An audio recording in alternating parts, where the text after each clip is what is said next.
Pumalo na po sa higit 200 ng mga biktima ng paputok sa bansa. Base yan sa pinakahuling tala ng Department of Health hanggang kaninang alas 4 ng madaling araw.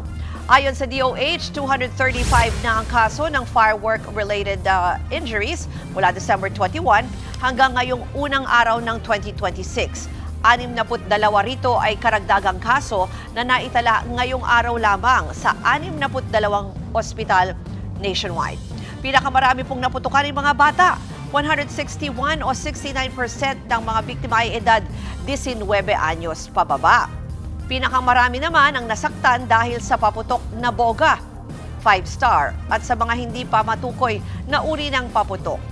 Kung ikukumpara sa nakaraang taon, mas mababa ito ng 42% mula sa 403 na kaso noong 2025. Pero inaasahan pa raw na madadagdagan ng mga kaso hanggang January 5. Paalala ng DOH sa publiko, magtungo agad sa pinakamalapit na ospital kung makaranas po ng paso o sugat dulot ng paputok. Yan ay para agad itong mapagamot at makaiwas sa bantang dala ng nakamamatay na tetano.